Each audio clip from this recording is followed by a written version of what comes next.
Hey, thanks a lot for listening to this program, Chris Fabry Live. Want to let you know that in the program, you're going to hear music that we've had to edit out for copyright reasons and restrictions. We cannot play those songs for you, so thank you for understanding.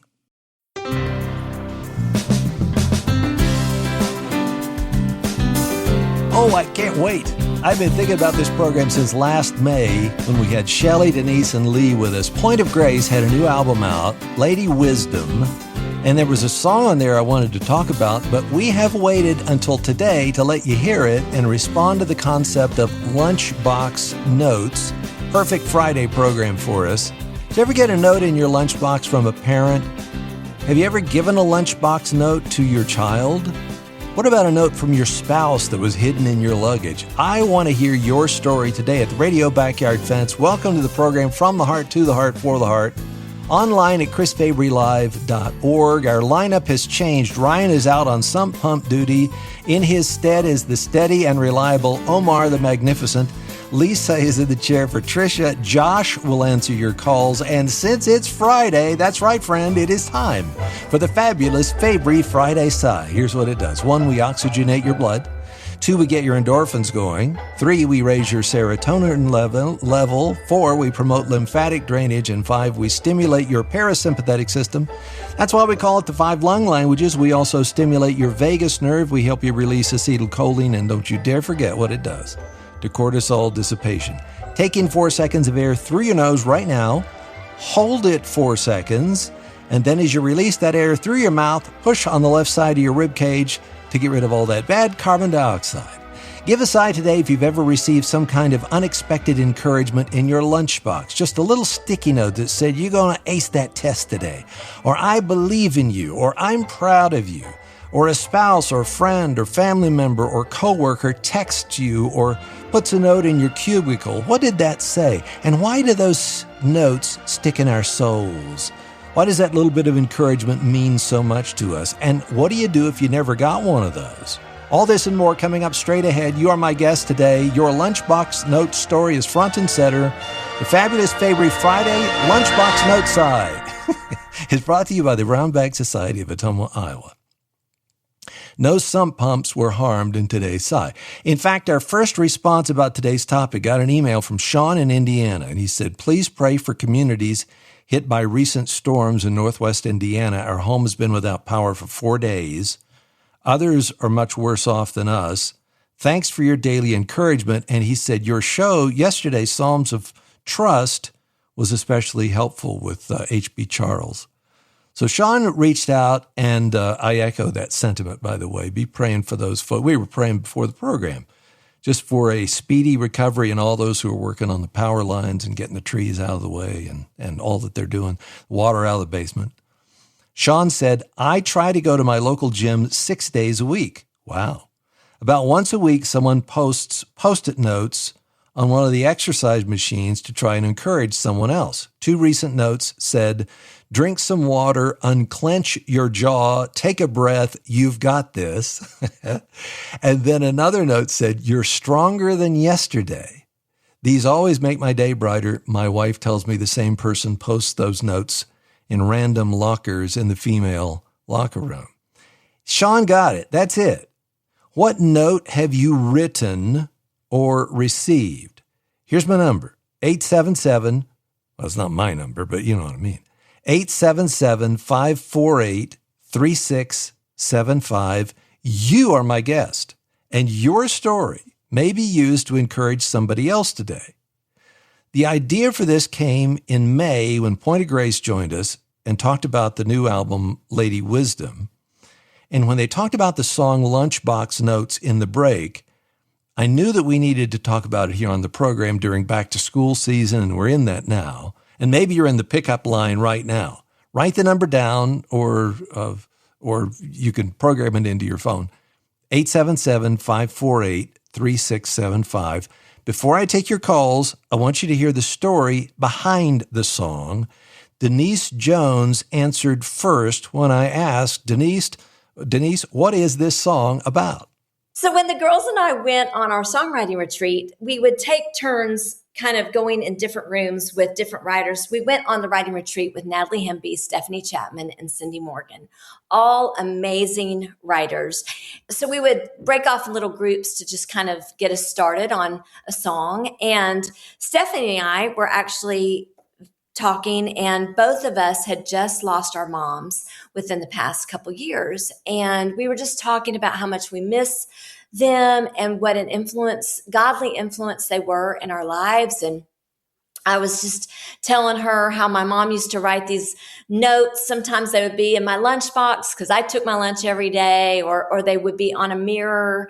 She would write scripture or a note. And, as a teenager, sometimes I didn't appreciate the notes, but because I thought she was trying to manipulate me or something, but we laugh about it now. But I was just blessed with a mom who loved the Lord, and she loved her girls. And so we were talking about that, and I was talking about how my son was about to get married, and, did we do enough? Did we teach them everything they needed to know? Because they're about to embark on this, new journey. And we were just talking about how thankful we were for people in our lives and for scripture and how it makes a difference. And she is so brilliant at taking very tangible things and making story songs out of it. And she was like, oh, what if we wrote a song called Lunchbox Notes?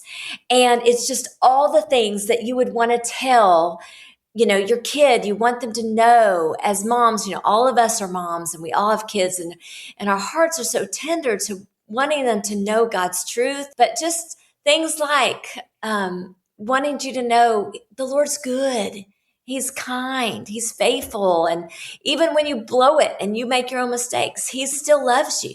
And so that's kind of the story behind the song. And we hope that it encourages moms to take the time to write those kids your little notes that you want them to hear. And I think they remember a lot more than you realize at the moment. What is your lunchbox note?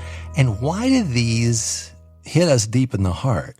Well, what is the reason why when you read a note, some kind of encouragement, that just hits so deeply? Have an answer to that, 877-548-3675. Or maybe you are the one who today you wrote a note and you slipped it into your child's lunchbox or their gym bag, your teenager's gym bag or geometry book. It's something that says, I see you, I see the struggle that you're going through, maybe when nobody else does. 877-548-3675, or maybe you're all grown up and you remember from your childhood a note that your mom or your dad, I especially want to hear notes from dads. Does that ever happen? Notes that were left in your dorm room when you moved in and you were unpacking and you felt all alone and you found this note. Is that ringing your soul? Somebody needs to hear your note story because you're my guest for the rest of the program today. It's going to spur them on. And even this morning, thinking about it, I remembered from months ago talking with someone who said, my wife wrote me a note decades ago, and I still have it. And I want you to hear about that. But first, I want you to call me, 877-548-3675. Lunchbox notes are words of encouragement, words of affirmation. Let's talk about it. And if you've never received one and you say, I didn't have that happen to me, I want you to listen because there's something here for you. 877-548-3675.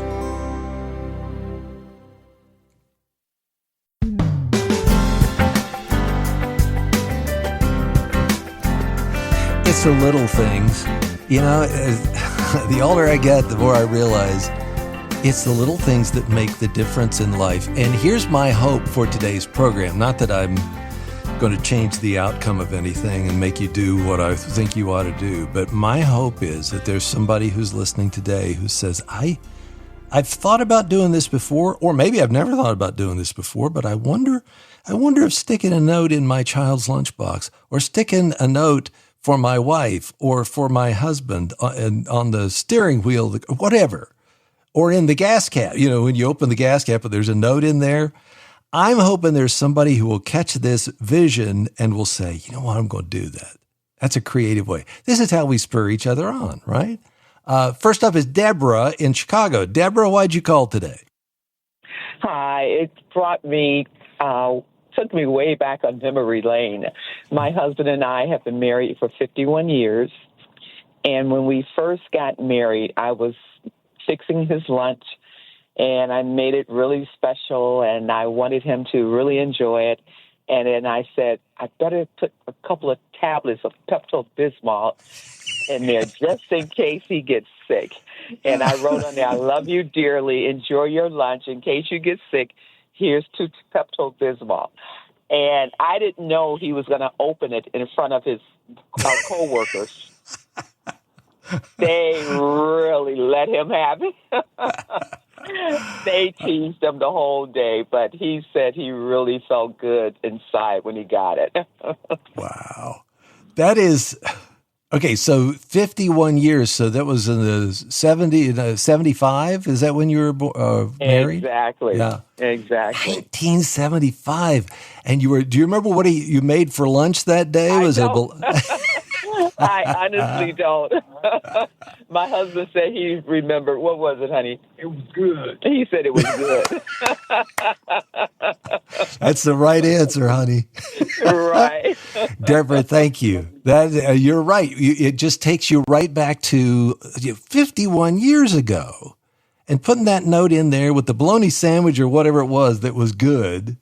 There's Deborah. Ron's in Indianapolis. Ron, why did you call today? Hey, Chris.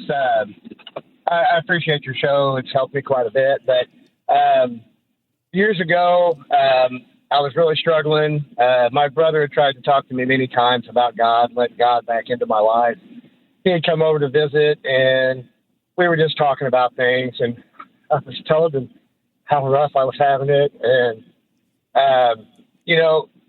anytime he would bring up God, I was like, no, I don't really want to talk about that. Didn't think anything of it, and he left, and he had left me a note on the counter that said, little God, big problems. Big God, little problems. And it just kind of set a light off in my head and made me realize that, I do need God in my life. And it wasn't too long after that I let God back in, and it's been going pretty good ever since. Well, it's going different because you're not doing this on your own anymore, or in your own strength, your own power. You've got him walking along with you, right? Yes, sir. And, looking back at it, I grew up in a Catholic church, went to church quite a bit, got to the point where I was like, I've had enough God for now.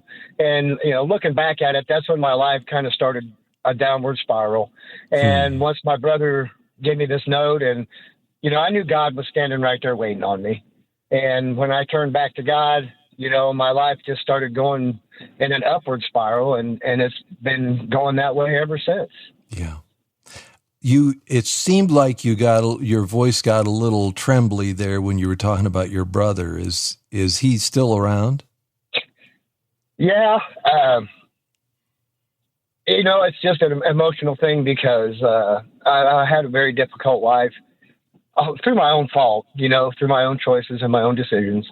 And, just the glory and the power of God is let me let all that go and let me live my life and let me try, I'm happy again. And, I just, God is good.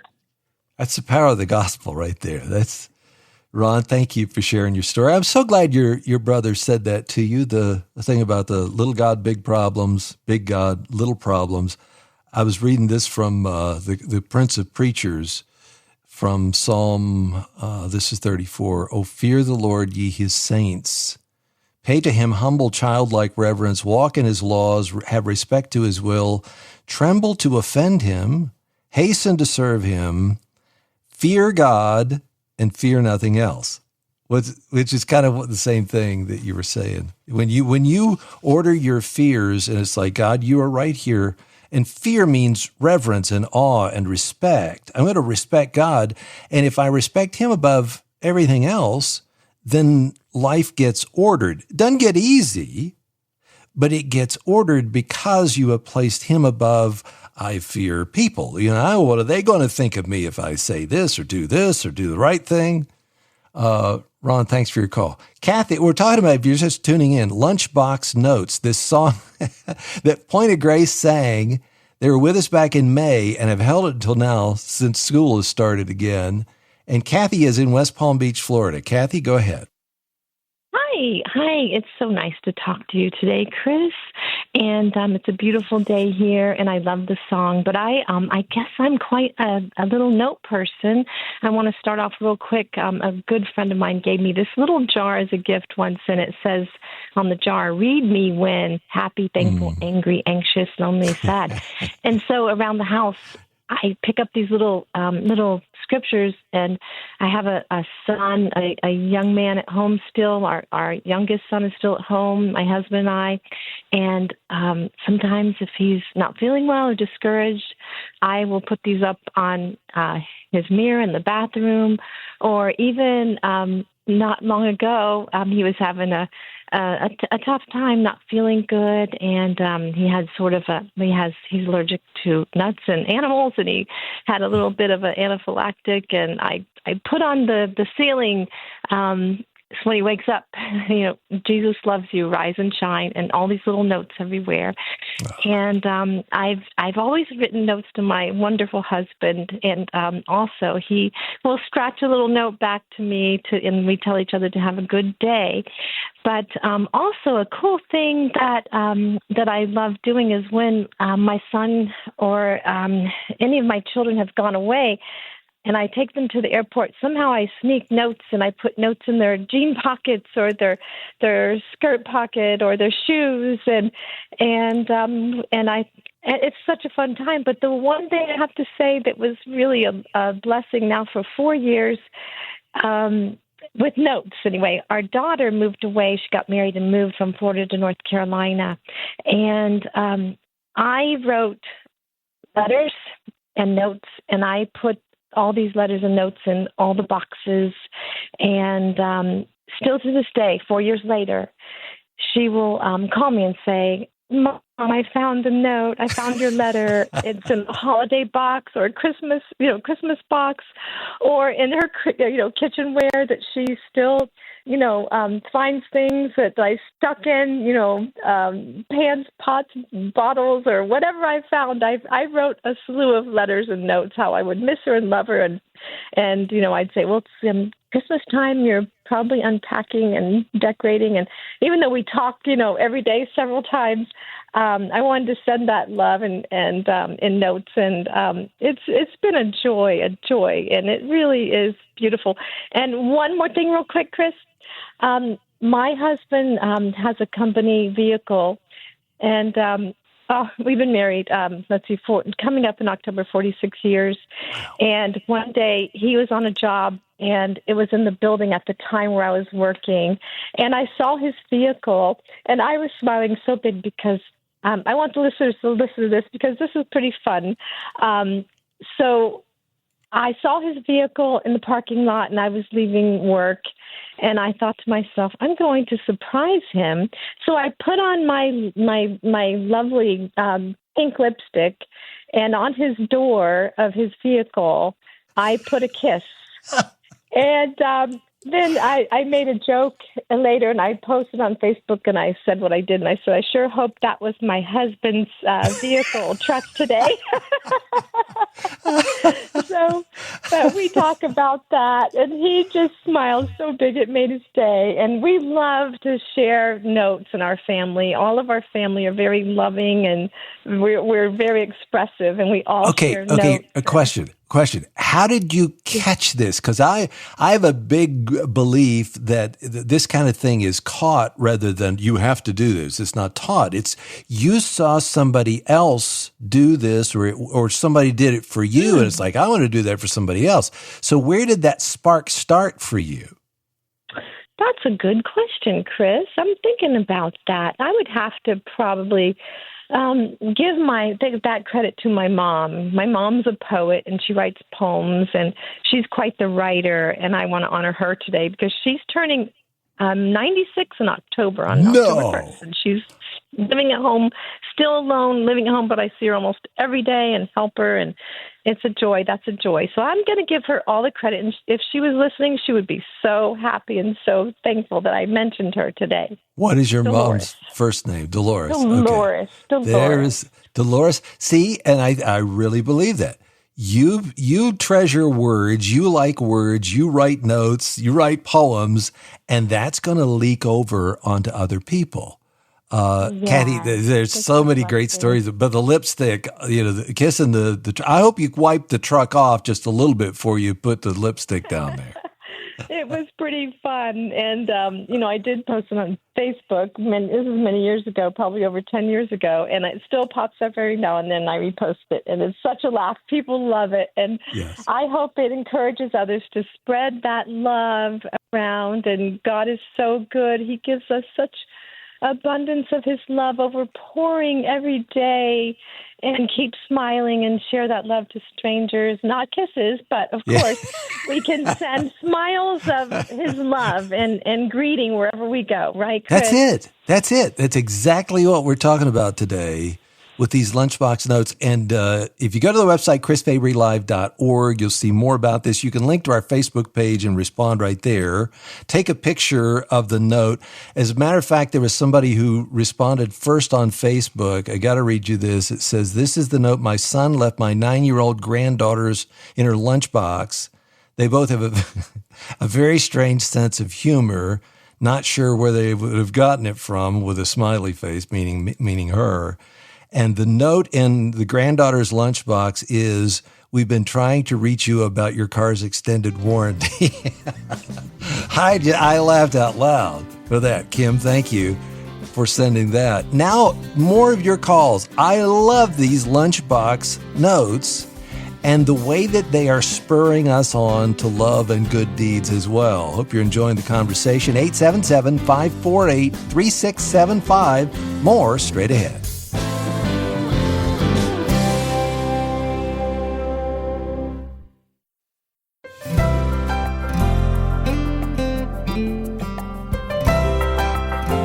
The difference a note will make in somebody's life. Megan and Cheryl both said on Facebook similar things. "I used to write notes to my kids on bananas with a pointy but not sharp object. You can't see it at first, but by the time they get to it, the writing is dark from bruising and they can read it." And Cheryl said, "My mom used to write on a banana peel.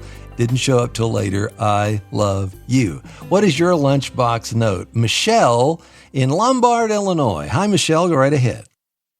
Hi there.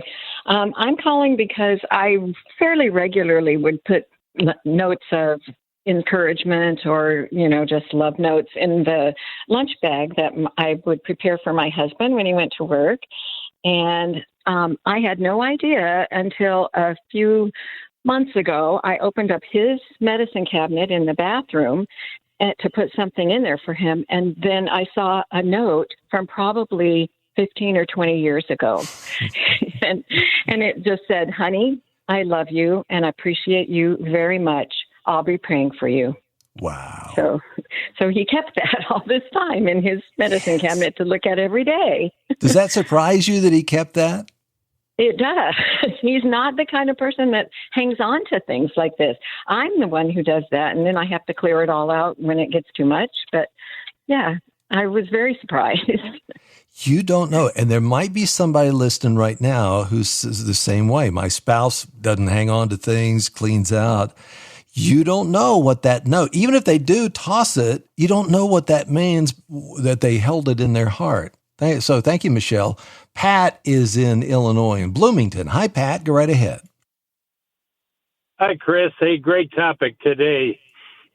Pastor Tony Evans says when you encourage somebody, you put courage in them. And I just love the topic. Our culture, our Christian culture, we're starving for encouragement, and we need to be those encouragers. But my love notes come from my wife. I'm part of a ministry where we go to New York City for a week every year, and we do street evangelism, and we teach people how to share their faith, and we pray with the people in New York City, and we share the gospel with them, and each year it always happens on my anniversary, and it's hard to be away from your wife when you have a 40-year anniversary and you're 1,500 miles away from her. And I would go into my suitcase, and there it was. There's her love letter to me for the week, just encouraging me to do God's work and, to be away while I'm away doing that. And, it was encouraging, but boy, it was just hard to be away. But that lifted me up so much when I would see that card in my suitcase, and it's just so her. She just, that's how she is. What did it mean to you, though, that she's, what the note means, I'm with you, I'm behind you, even though I'm not there with you, I'm for you, right? 100%. And, hey, we are just all about encouraging each other to do God's work, to be in his will, to be his hands and feet. And, and I got to tell you, sometimes those weeks on the streets of New York City were tough. They were just tough. You'd have rejection and all that. But, her words of encouragement to me just always said, hey, I love you no matter what you're doing, how you're doing, and I'm with you in spirit. And so that just meant a lot to me. It honestly carried me through the week. Yeah, exactly. So there's another example to see what can happen to somebody's life when you just put a little courage in them. Pat, thank you for your call today. And I can't believe you called, because this morning I was thinking about this topic and I thought, we've done another program where I've had a conversation and it clicked. I was talking with Dr. Gary Chapman. This was in January. It was probably late last year, months and months ago. And he tells this story, and I've been looking for a place to put this, today's the day. So listen to what Dr. Gary Chapman had to say. My love language, my primary love language is words of affirmation. And remember, words can be spoken, words can be written, words can be sung. But I have a couple of notes that my wife wrote to me, just simple things, just on a sheet of notebook paper, that I carry with me all the time. Really? Everywhere I go, they're with me. And every once in a while, I'll pull them out and I'll read them again. Now, you can't do that with spoken words. They're there and then they're gone. And you might remember what they said a year from now, but probably not. But written words for a person that this is their love language, if words is their language, or even if it's not, it can be a gift. If gifts is their love language, this can be a wonderful gift because it's something tangible, but it's also speaking love to them. So written words can be powerful. It reminds me of that scene in Saving Private Ryan when he is Tom Hanks' character is talking about his wife, and I think he's reading something, and one of the other soldiers says, "Well, what does she say in there?" Or you ask more about that, and he goes, "No, this is for me. I'm not sharing this. This is mine." If I were to ask you, so what did Carolyn write? You probably would say the same thing. No, that's for me. That's for her and me to know, right? Well, that's right. No, I have shared it, and I've asked her, is it okay if I share this with people? So I've shared it sometimes. Well, tell me then. What does she say? You've got to tell me. Because if I know that if I say something to my wife and I give her this and she's going to keep that for decades, boy, that's going to make an impact on her and me. So what did she say? I have it right here in my office, and I have it right in front of me. So I'm going to share it with you and our audience. It's just on a plain sheet of notebook paper. It's all frayed around the ends. My sweet Gary, I do love you. You is underlined. I shall pray for you. You is underlined. I am so blessed to live with you. She underlines you every time. I am proud of you, And underneath proud, she has in parenthesis, thankful, excited, biblical proud, grateful. Life with you is beyond belief. Have fun, bear fruit, enjoy and return. Stay warm. She gave it to me as I was leaving to go on a speaking engagement. Wow. There's no date on it, so I don't know when she gave it to me, but it was many, many years ago. But it's still very meaningful to me. I can tell. And that your love language is words of affirmation. Yeah. That just means the world, doesn't it? Absolutely. Absolutely. Because when you're going out, you're not doing this on your own. You're doing it with her approval, her backing, she's your wind beneath your wings, as they say, right? Yeah, absolutely. She's praying for me. You know, she's never condemned me for being gone and that kind of thing. She's always, honey, I'm with you. I'm praying for you.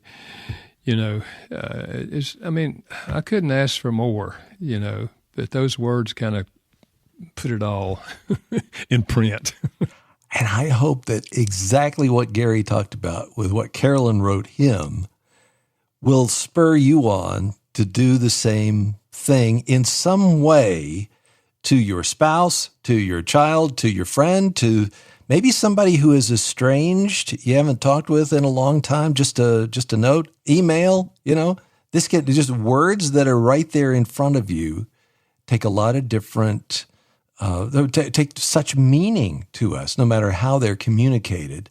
Let me take Angela's call before we take a break here. Angela, why did you call us today?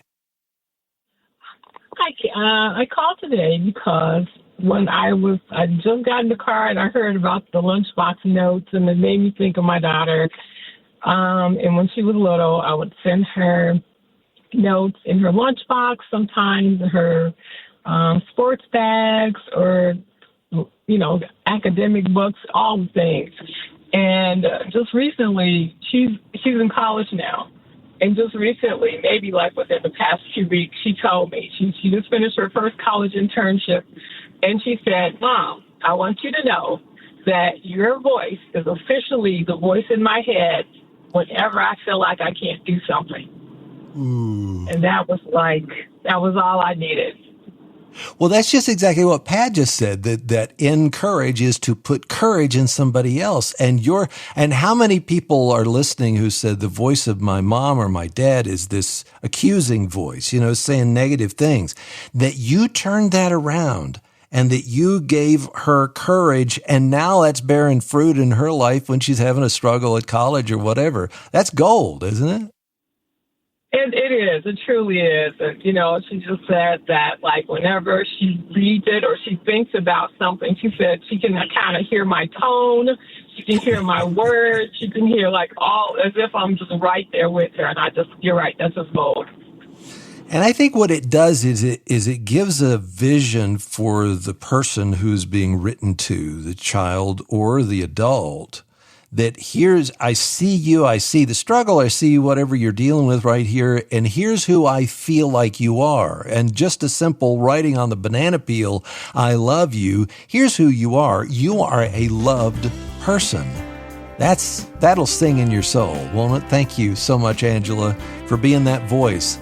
Great tone of voice. How about you? Is this sparking something in your soul that makes you not want to just listen, but go out and do that? I hope so. This is Chris Fabry Live on Moody Radio.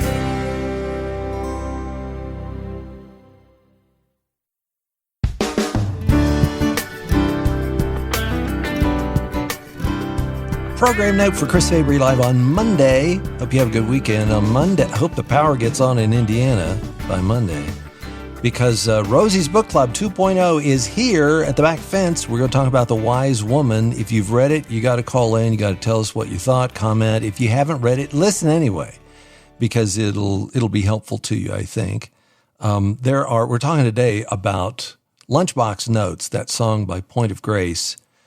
The encouraging notes I see every day are on a site that I log into where people who support this program, along the right-hand side, there are comments.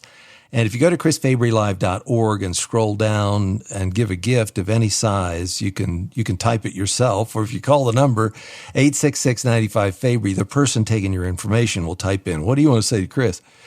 But each one of these brightens my day here at the Back Fence. Timothy gave a gift on Tuesday, and there's a star by his name, so that means this is the first time he's given. Thank you, Timothy. And he says, always seems to have a topic I'm struggling with when I listen on the car radio.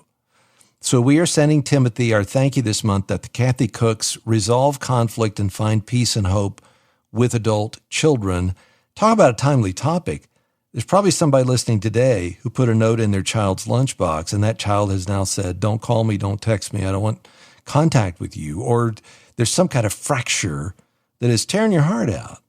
And this book is one of those that I really believe will give you some help and hope and direction for taking a step toward that adult child that you care so much, you still care so much about. Give a gift of any size. We'll send you that by Dr. Kathy Cook.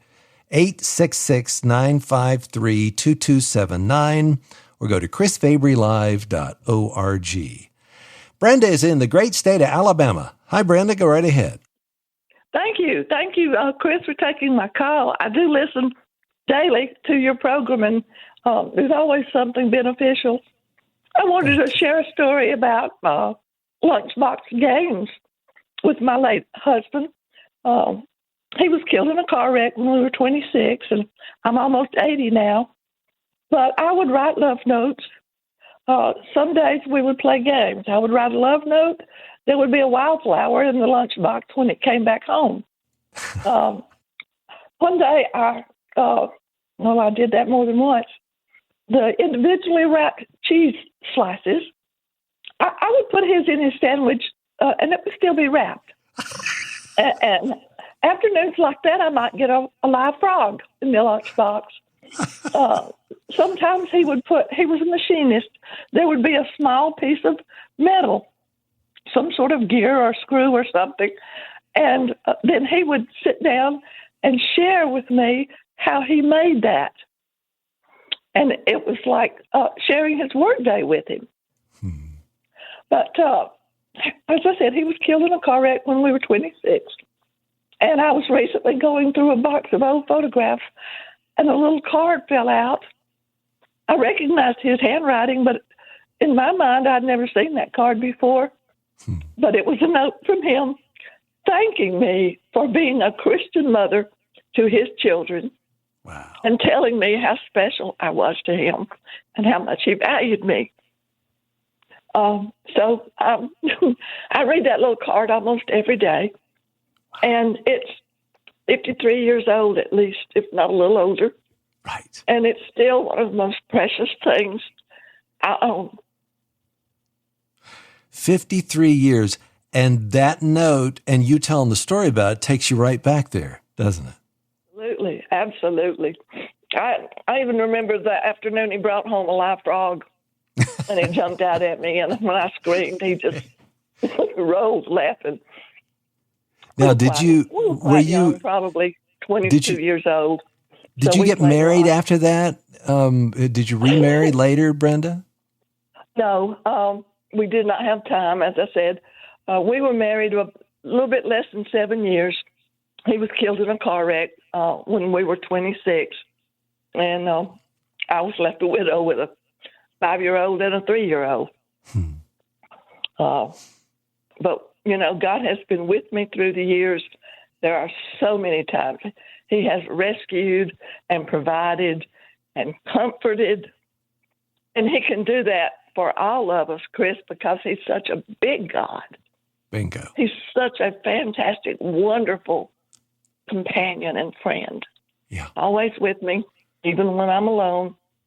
He's always there and has been for me all these years. And I still treasure that husband of mine. What was his name? His name was Curtis. Curtis.